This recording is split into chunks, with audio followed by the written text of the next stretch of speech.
اس طرح کی نبی اکرم صلی اللہ علیہ وآلہ وسلم سے قربت کا دعویٰ کرتے ہو اور اس کے بعد ان کی کلام کو کم سے کم پڑھ لیا ہوتا تو کیا کہتے ہیں؟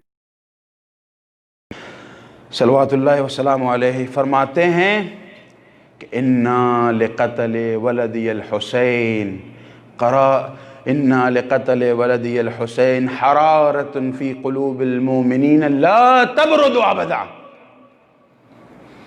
اس حدیث کے ذریعے سے ان کو اگر انہوں نے یہ حدیث پڑھی ہوتی تو اس جیسے اشکالات نہ کرتے کہ امام حسین علیہ السلام کے قتل کی حرارت اس طرح سے ہے اور ایسی ہے کہ جو کبھی تا قیامت تک جو ہے وہ ٹھنڈی ہونے والی نہیں ہے، اور یہ حرارت ہی ہم کو مصائب میں رونے کی طاقت دیتی ہے۔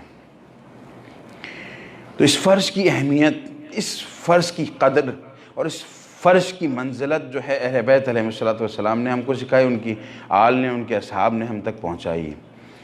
اسی طرح ایک واقعہ بہت احساس کرنے والا واقعہ ہے، یہ شارع نجف اشرف حرم امیر المومنین صلی اللہ علیہ وسلم کے اطراف کا واقعہ ہے۔ یہ اطراف میں حرم امیر المومنین صلی اللہ علیہ وسلم میں ایک موقب ہے جو بہت مشہور ہے، بہت مشہور موقب ہے اور کافی پرانا موقب ہے، اور اس موقب کی خاصیت یہ ہے اس موقب کے بانی کی خاصیت یہ تھی کہ اس نے اپنے موقب میں جو خادمین تھے صرف اس کے گھر کے افراد تھے، اس کے گھر کے افراد صرف تھے، اس کے جتنے بچے تھے اس نے ان تمام ذمہ داریوں کو جو ہے اپنے تمام بچوں میں تقسیم کر دیا تھا۔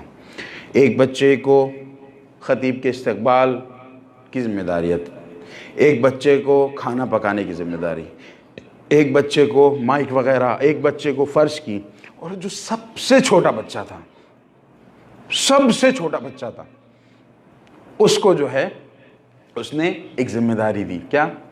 چائے بانٹنے کی، کیونکہ وہ دوسرے کام نہیں کر سکتا تھا، اس کو چائے بانٹنے کی ذمہ داری دی۔ اچھا، اس باپ کی خاصیت کیا تھی؟ دیکھیں، یہ وہ باپ ہے کہ جو ایسی اولاد ہے کہ یہ بچہ ماضی کا ابو ذر اور ماضی کا سلمان بنے گا۔ دیکھیں کیسی تربیت کر کے جا رہا ہے، باپ اس طرح کی تربیت کرتا ہے کہ جب ایام عزا شروع ہوتے ہیں تو یہ تمام ذمہ داریاں اپنے بچوں کو دے کے، اور جب ایام عزا ختم ہوتے ہیں، آخری جب شب عاشور کی، جب شام غریبہ کی مجلس ختم ہوتی ہے، اس کے بعد سب کو رخصت کرنے کے بعد، سب سے معافی اور معذرت، اور اس کے بعد وہ اپنے بچوں کو حسینیہ سمیٹنے کے بعد حرم امیر المومنین علیہ السلام کی باپ پہ لے جا کے کھڑا کر دیتا ہے۔ اپنے چھوٹے سے لے کے بڑے بچے تک کو سب کو لے کے جاتا ہے مولا کی بارگاہ میں، اور مولا سے اجر طلب کرتا ہے۔ کیا اجر طلب کرتا ہے؟ لوگ کیا مانگیں گے عوض؟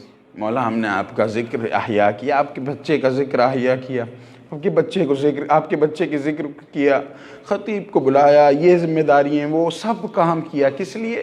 مولا آپ کے فرزند حسین علیہ السلام کے ذکر کو زندہ کرنے کے لیے، ان کے ذکر کو لوگوں تک پہنچانے کے لیے، ان کے فضائل اور مصائب لوگوں تک پہنچانے کے لیے مولا آپ سے ایک اجر کی گزارش ہے، اس کا اجر سنیں۔ وہ کیا اجر مانگ رہا ہے؟ وہ اجر مانگ رہا ہے اپنے امام سے، مولا مجھے اجر میں کچھ نہیں چاہیے، بس ایک چیز عطا کر دیجئے کہ یہ جو توفیق آپ نے خدمت مجلس امام حسین کی عطا کی ہے، یہ مجھ سے کبھی سلب نہ کیجئے گا۔ مجھے کچھ نہیں چاہیے مولا، اس زندگی میں کچھ بھی نہیں چاہیے آپ سے، ایک چیز کی مجھے آپ سے جو ہے وہ نہیں ہے مولا، جو چاہیے بس یہ چاہیے کہ آپ راضی ہو جائیں اور یہ ذکر کی توفیق مجھ سے نہ چھینیں اور میری اولاد سے نہ چھینیں۔ دیکھیں، اور وہ یہ کام کو اپنے بچوں کے سامنے ہر سال انجام دیتا تھا۔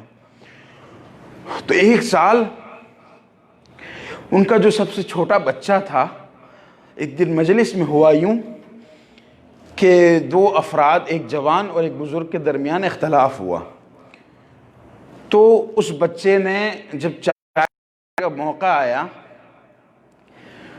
تو وہ بچہ اپنے ایک فکر میں تھا، ایسے ماحول تھوڑا سا وہ ہو گیا تھا، دیکھ کے پریشان ہو گیا تھا. تو اس نے اس جوان کی طرف چائے کا پیالہ اور پھر اپنی کسی فکر میں وہ اس بزرگ کی طرف پیالی بڑھانا بھول گیا. دیکھیے لمحہ، واقعاً یہ بچہ، چھوٹا سا بچہ اس بزرگ کی طرف پیالی بڑھانا بھول گیا اور آگے گزر کے کچھ دیر بعد اس کو یاد آیا. اور اس کو یاد آیا اور یاد آنے کے بعد اس کی حالت اس قدر خراب ہو گئی اس بچے کی. وہ بچہ کہتا ہے، اس بچے کو اس چیز کی وہ نہیں ہے. اس نے سب سے پہلے تو ایک فکر یہ کہ بچہ کہتا ہے کہ میں پریشان ہوا کہ میں نے اس جوان کو تو چائے دے دی لیکن اس کے ساتھ اختلاف ہوا تھا، اس بزرگ کو میں چائے دینا بھول گیا. اگر یہ بزرگ مجھ سے ناراض ہو گیا تو کیا ہوگا؟